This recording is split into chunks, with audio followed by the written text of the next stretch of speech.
So thank you so much. It's just a great pleasure to be here. Really appreciate the invite. And it's great to connect again. I think I've been to Spoken Ink sometime in the past in person, but a while ago. So this is fantastic. It's great to be out and reading again as well. So I'm going to read a little bit from my new book, In the Blood, on Caitlin Press. But I'll read a couple of other things as well. I might start off with something lighter. A few years ago, I did a little book about kind of postcard poems from New Westminster. Little snapshots of some of my favorite places in the city. These are quite light-hearted in a way, as light-hearted as I kind of get, I suppose. And some of my favorite places, a lot of them tend to be places where you can drink alcohol or drink coffee, it seems. But there's quite a few kid-related places as well, because I have young children. So lots of parks, there's a dollar store, and all sorts, a petting zoo. So I'll read a few of these anyway. And postcard from Starbucks in Safeway, McBride Boulevard. A place of indeterminate identity, half cafe, half adolescent launching pad for hormonally exploding middle schoolers to try out fresh brewed conversation, decaffeinated one-liners. Place for elderly shoppers, balanced on the edge of collapse with bulging plastic bags. A place for me to write. No annoying music, no mass-produced wall prints of nowhere in particular. Where I can marinate, swim lengths in latte, bang my head against plastic tables, knock out words from my ears, measure, weigh, make them ready for use. So I'll do start with a couple of these, give you a taste of my community. I like this one. This is from a little part that you've probably never heard of. May never go park. East side of New Westminster. Postcard from Grimston Park in midsummer. 100 picnic blankets laid in a mandala of domesticity. The sun notched up to top cranks it out, slow roasting.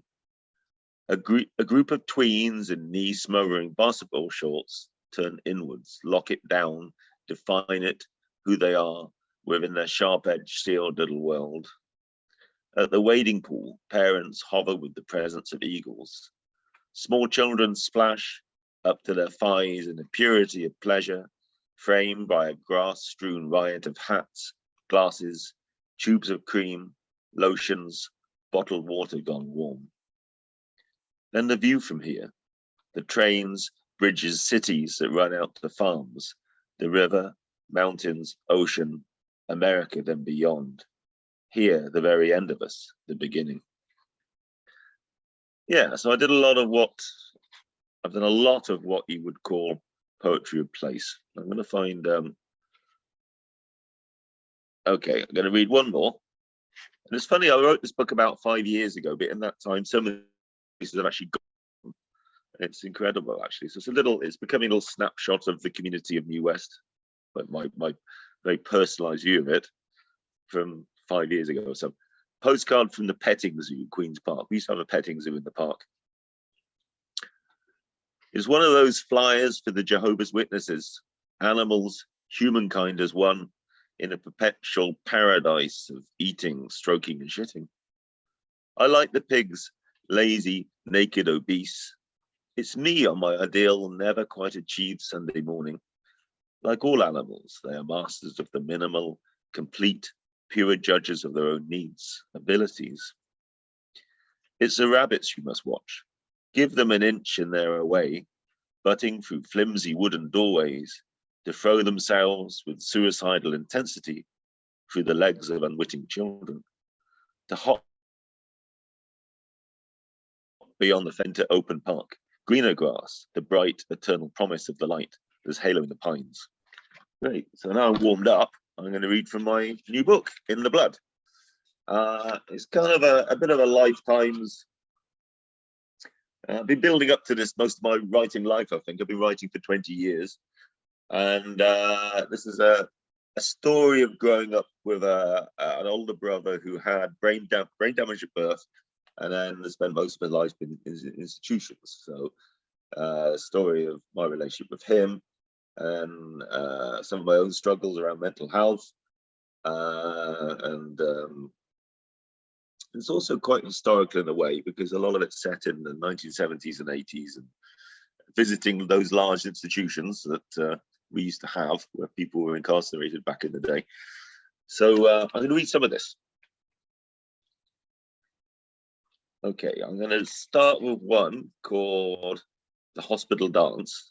And this is about visiting my brother in an institution where on Saturday nights they would have a big dance.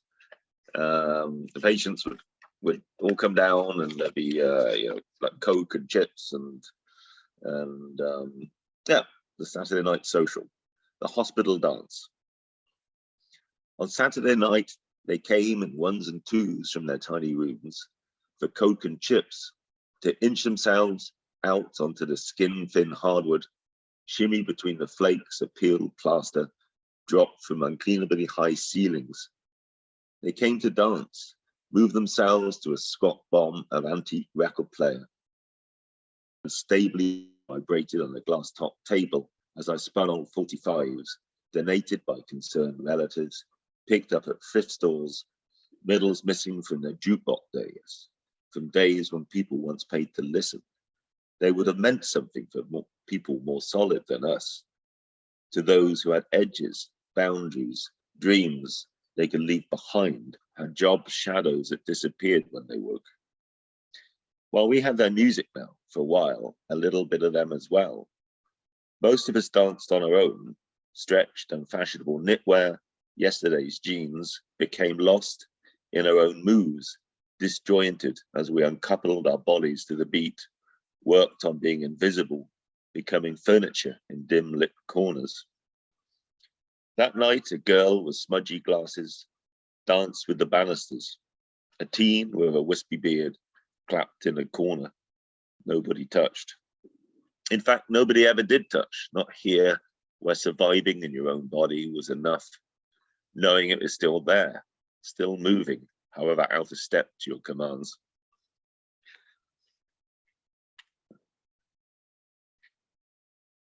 And this is, I'll read this one. It's about being on holiday with my older brother. I was very young. We were in Snowdonia in Wales. It was about him carrying me up, a madman carrying me up a mountain on his shoulders.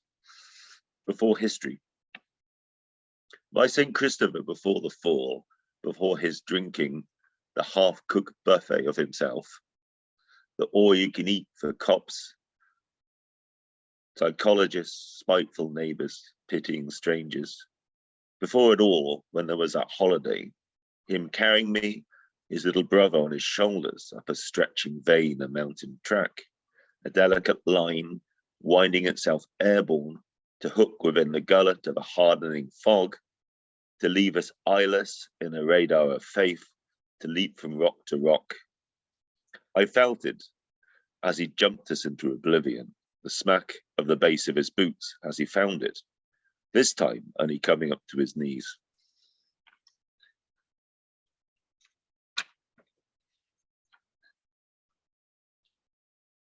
This is one called Where I Live.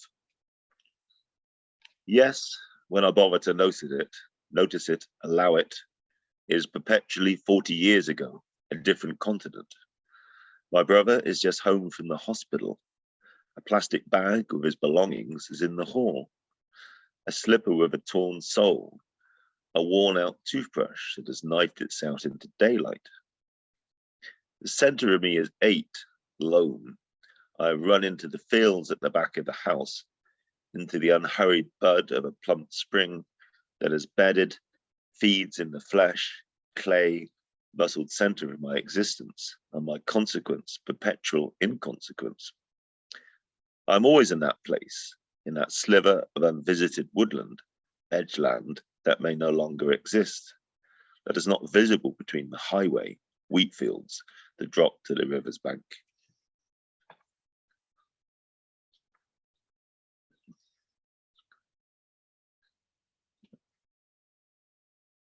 This one's called The Asylum Visit. The Asylum Visit. an inverted Victorian castle built to keep in, not out.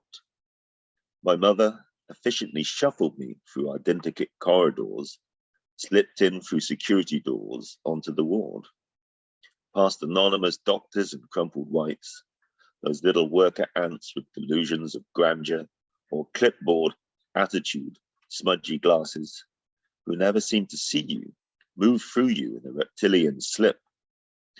Here was milky cold coffee, a rainbow of medication, the poor, the terminal, the chronic, my older brother perched silently over a plate of beans. Then the slippers. That is what I wanted to see. Pandas, sharks, hippos lined in their largactyl parade. Garfields, a Kermit, a foxhead rooted on curled linoleum. That was for me. How I envied them with their exotic footwear. As my mother sat in silence, waited for time to be up, cigarettes burnt down under carbuncled knuckles, nobody moved.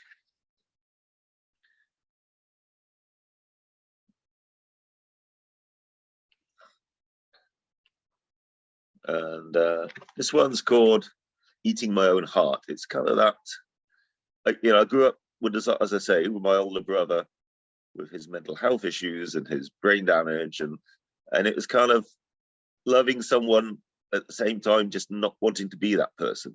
That sort of, on one hand, I wanted to run to the other side of the world to not be that person, and the other hand, he was my brother and I loved him. So it's that what's the word? Contradiction, I suppose. It's called Eating My Own Heart for Christopher Hill. Overwhelm me, brother, obsess me, make me you. Now that would be love, and I would need to kill you for that. Take an axe to your double bind, see it triple bind in that silent forest of the beginning of us. The start of humankind, its tight-fingered blood, curled in the ear of first light, seen by nobody. That is who we are. We are the sharing of all you have. The needles, tablets, the half-room rooming houses of the strapped-down normality you're allowed to be. All your death, which is nothing but mine, that I cannot live without. You and I together, trapped beneath the tree that fell, that could not be heard. That is crushing us with the hardness of love, bedding us on the sharpened points of Eden. And I'm going to try and so a lot of the book's also about my own journey during COVID to get to grips with a lot of this stuff and spending time in the natural environment around me. We do have a bit of a natural environment in New Westminster if you look for it. And so there's some poems about being out there in a local ravine and being in the parks and running at night in the winter and just trying to come to terms with stuff. So I'll read you a couple of those. Delivery by foot. I run beyond the last house lights, people between the prison site, red-green Christmas lights, onto the loose gravel, dogleg track into the valley bottom. There's just enough moon to guide me, enough fear tinged with relief to pull me on, forward into the dark. I know that I'm lucky to have them, the people in my life that love me, a practical, loving wife, good kids, that they are what saves me, keeps me intact. There are those moments when I need to be alone, breathe out the confusion, fear, know what it is like to leave myself behind, leave the wallet, keys, licenses of myself, my official being, know nothing but my breath, the pump of my blood, that there is a measure of control over what can never be controlled. This one's called Nighttime in the Ravine. I'll go down into the blue, lucid ice, labyrinth for liberty and winter light, ghost lines, desire lines, the uncurling crozier of being, in footfall song lines unreadable, the press of my boots over the unknown meteor each moment. Above me a crow's lyric crackle, in my hand the world in the perfection of a fallen egg. Behind me There are blind roads, shallow ways, a suburbia, an apocalypse, lockdown. In front are possibilities. The stories in each rock, in the move a treetop,